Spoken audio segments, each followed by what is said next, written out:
Uyghur ئاگېنتلىقىنىڭ ھۇزۇرۇڭلارغا تەييارلىغان بۇ ھەپتىلىك ئۇيغۇر خەۋەرلىرى تۆۋەندىكىچە. Trudo Uyghurlarning ئىرقىي قىرغىنچىلىق ئۇچراش مەسىلىسىنى مۇزاكىرە قىلىشقا kuch چىقىرىدۇ.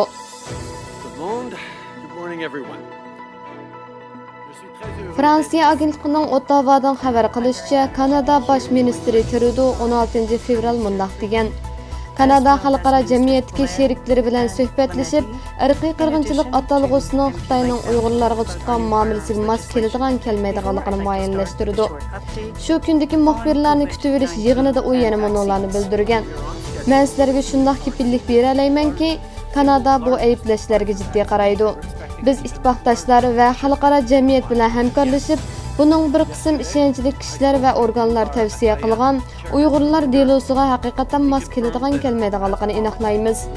Trudo yana irqiy qirg'inchilik degan bu so'z intayin muhim degan. O BDTning 1948-yili 9-dekabr irqiy qirg'inchilik jinoyatini to'sish va jazolash ahdnomasini ma'qullaganligini ta'kidlagan. Bu ahdnomada deyilgan irqiy qirg'inchilik qilmishi mayli tinish mezgilda yoki urush mezgilda yuz bergan bo'lishidan qat'iy nazar o'xshashla xalqaro qonundagi bir jinoyat bo'lib hisoblanadi. Bu so'zga to'liqnoma berib mundaq dedi: Shubhasizki, Sharq Turkistonda zo'r ko'lamdagi kishilik huquq dafsandichiligi yuz berdi. Biz buningga intayin diqqat qilyapmiz hamda diqqat qilayotganligimizni nurg'un joylarda ta'kidlab kelyapmiz.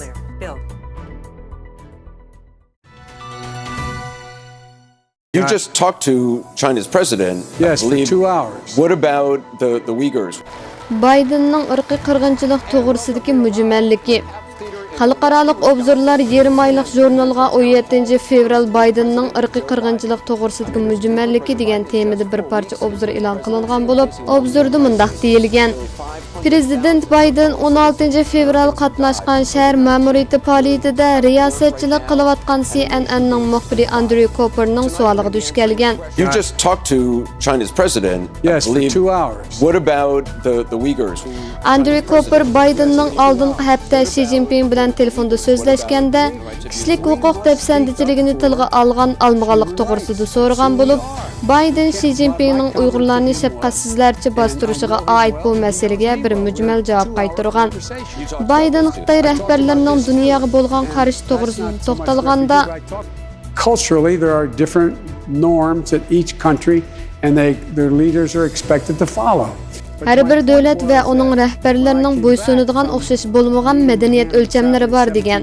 Obzorda yana nurg'un kishilarning Baydinning javobini Xitoy Kompartiyasining Uyg'ur qirg'inchiligini bir xil yo'lliq tushuntirishga uringanlik deb qaraganligini bayon qilgan.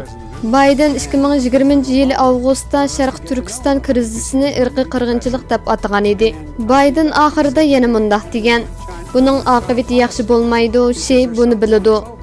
Gerçi o medeniyet ölçemleri toğrısidagi tushuntirishlari orqali Xi Jinpingni tanqiddan saqlab qilishga uringandek ko'rinsimi, lekin uning bu tushuntirishlari kishilik huquq dafsandichiligini so'zlash mas'uliyati bor bir prezidentga nisbatan aytganda bir xatolik deb qaralmoqda.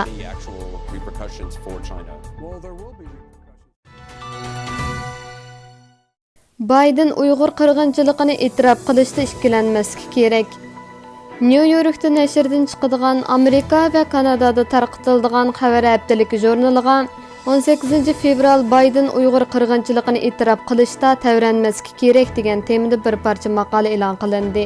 Maqolada Baydinning Uyghur qirg'inchiligini etirof qilishda yo'liqqan qiyinchiliklari hozirgi xalqaro vaziyat bilan birlashtirilib mulohaza qilingan.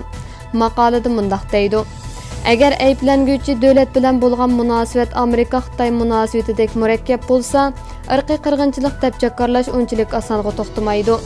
Davlatlar orasidagi munosabatda irqiy qirg'inchilik deb ayblashdanmi ig'ir ayplash bo'lmaydi.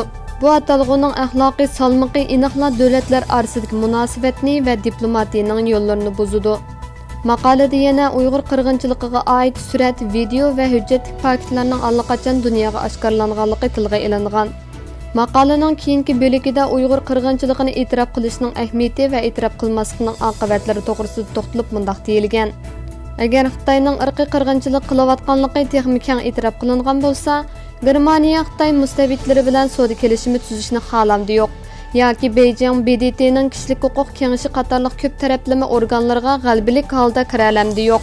ئىرقىي قىرغىنچىلىق يۈرگۈزۈۋاتىدۇ deb qaralgan bir hökümetning 5 kelishimi tuzishning intayin qiyin bo'lganligi hammaga ayon.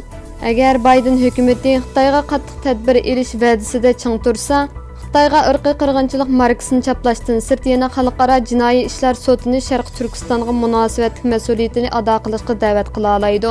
Xalqaroliq taraqqiyot organining mablag'ini qo'zg'atib, ojiz davlatlarning Xitoyga bo'lgan biqindiligidan qutulishiga, shundaqla chet eldagi ahvol nachar Uyg'ur jamoatiga yordam qila oladi. 2022-yillik Baydin qishliq olimpik yig'inini boyqut qilish to'g'risida intayin zarur bo'lgan suhbatlarni qo'zg'ata oladi.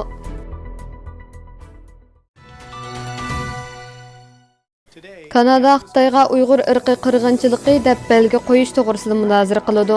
Today, Canada's Conservatives are calling on the Parliament of Canada to recognize that genocide is currently being carried out by the People's Republic of China against Uyghur. Konservativlar partiyasi 18 fevral Kanada parlamentida Xitoyning Uyg'ur musulmonlariga qilgan kishilik huquq dafsandichiligini irqiy qirg'inchilik deb e'lon qilish to'g'risida taklif sundi.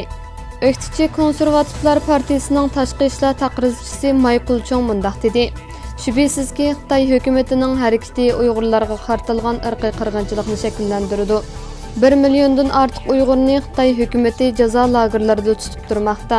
Guvohchilar o'zlarining jinsiy zo'ravonlikqa, jismoniy xo'rlanishga, tug'ut cheklash tadbirlariga uchraganligi va uzluksiz nazorat qilinganligini doklad qildi. Chong payshanba kuni mundaq dedi. Ispat aniq, irqiy qirg'inchilik yuz beryapti. Kanada mas'uliyatidan o'zini qochirmaslik kerak. Biz rahbarlik rolimizni joriy qildirishimiz kerak. Bizning cho'qim maydonimiz bo'lishi kerak.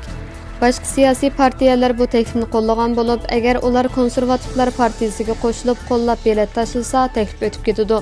Chunki bosh ministr Trudo oz sonliq liberal hukumatiga rahbarlik qiladi.